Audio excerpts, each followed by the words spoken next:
राम राम जी मित्रों, मैं आप लोगों का स्वागत करती हूँ जी व्रत पर्व त्योहार चैनल में। दोस्तों, इस वीडियो में मैं बात कर रही हूँ भौम प्रदोष व्रत के बारे में। भौम प्रदोष व्रत को मंगल प्रदोष व्रत भी कहा जाता है। इस व्रत का क्या महत्व है, यह व्रत आपको कैसे रखना होता है, साथ ही पूजा कैसे करनी होते हैं, और हाँ, प्रदोष व्रत की कथा सुननी बहुत ही जरूरी होती है। कथा सुनने के बाद ही व्रत खोला जाता है, तो वह भी मैं आपको जरूर सुनाऊंगी। तो इन सभी महत्वपूर्ण जानकारियों के लिए आप इस वीडियो को एंड तक जरूर देखें और वीडियो पसंद आने पर लाइक करना ना भूलें।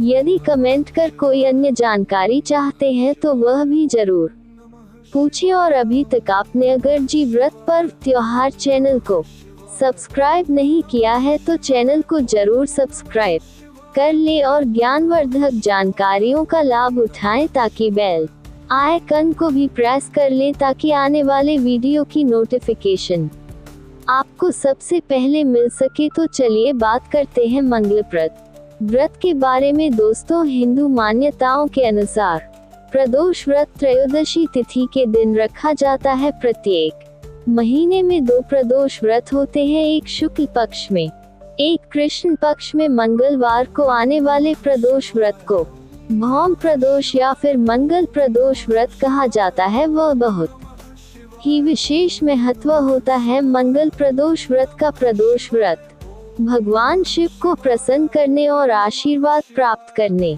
के लिए रखा जाता है। मान्यता है कि प्रदोष व्रत करने से सभी प्रकार के दुखों और कष्टों से मुक्ति मिल जाती है। साथ ही इस व्रत को रखने से भगवान शिव की कृपा से मोक्ष की प्राप्ति होती है। प्रदोष व्रत में प्रदोष काल का बहुत ही विशेष महत्व होता है। सूर्यास्त के बाद और रात्रि के आने से पहले का समय प्रदोष काल कहा जाता है। त्रयोदशी तिथि पर भगवान शिव और माता पार्वती की आराधना अपने समय की जाती है। चलिए अब बात करते हैं मंगल प्रदोष व्रत की पूजा विधि के बारे में। मंगल प्रदोष व्रत के दिन ब्रह्म मुहूर्त में उठकर स्नान ध्यान आदि से निवृत्त होकर स्वच्छ वस्त्र धारण करें। यदि संभव हो तो आप लाल रंग के वस्त्र जरूर पहने। इसके बाद आप आसमान कर अपने आप को शुद्ध करें। सबसे पहले सूर्य देव को अर्घ्य दें और व्रत का संकल्प करें। इसके बाद भगवान शिव का अभिषेक कर बेलपत्र अर्पित करें और चंदन धतूरे से उनका श्रृंगार करें। अब माता पार्वती की भी फल फूल धूप दीप चंदन अक्षत नैवेद्य आदि से पूजा करें। अंत में आरती अर्चना कर महादेव और माता पार्वती से सुख शांति और समृद्धि की कामना करें। दिन भर उपवास रखें। शाम के समय दोबारा स्नान कर स्वच्छ वस्त्र धारण करें और पूजा घर में 5 रंगों की रंगोली का मंडप बनाएं। उसके बाद आप कलश की स्थापना करें और महादेव और माता पार्वती के साथ हनुमान जी की विधि विधान से पूजा करें। पूजा के बाद आप शिव चालीसा और हनुमान चालीसा का पाठ अवश्य करें।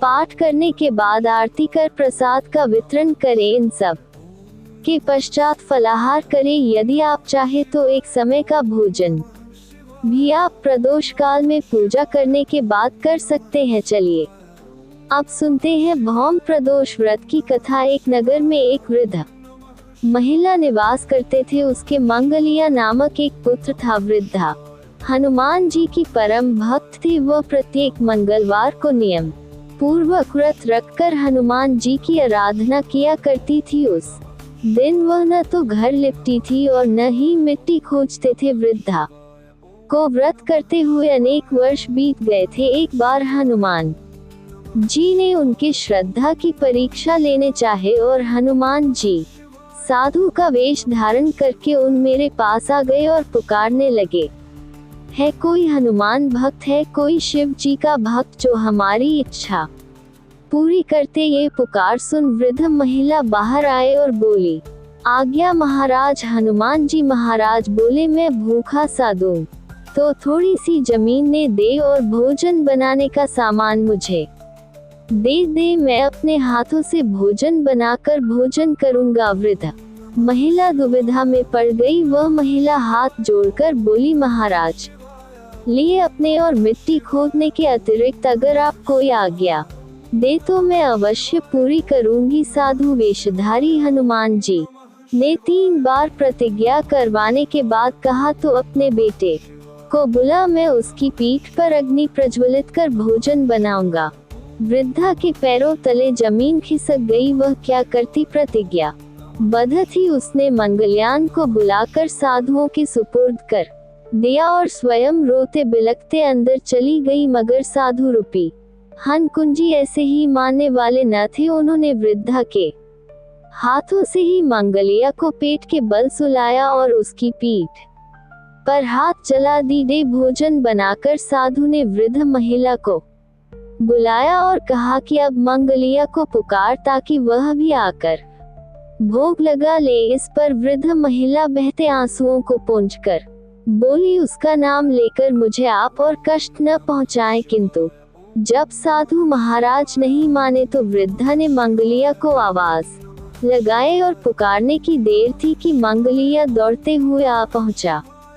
मंगलिया को जीवित देख वृद्धा को सुखद आश्चर्य हुआ। वह साधु के चरणों में गिर पड़ी। साधु महाराज अपने वास्तविक रूप में प्रकट हुए हनुमान जी को अपने घर में देख वृद्धा का जीवन सफल हो गया। उसके बाद उनके घर में कभी भी धन धान्य की कमी नहीं रही। हे भगवान, जैसे आपने उस वृद्धा का जीवन सफल कर दिया वैसे सभी करे जानना चाहते हैं तो चैनल को अभी सब्सक्राइब करें। दोस्तों, अंत में बहुत ही विशेष और महत्वपूर्ण चीज जो मैं आपको बताना चाहती हूँ कि कथा समाप्ति के बाद यदि आपके लिए संभव हो तो आप हवन सामग्री मिलाकर 1121 या 108 बार ओम ह्रीं क्लीं नमः शिवाय स्वाहा मंत्र से चाहती अवश्य दे। दोस्तों, भौम प्रदोष व्रत की जानकारी आपके लिए कितनी उपयोगी रही हमें कमेंट करके जरूर बताएं। वीडियो पसंद आए तो लाइक करें। अगर आप हनुमान जी की कृपा चाहते हैं तो इस वीडियो को 3 लोगों के साथ शेयर करें और कमेंट में जय हनुमान जरूर लिखें। आध्यात्मिक कथाओं के लिए जुड़े रहिए हमारे साथ। धन्यवाद।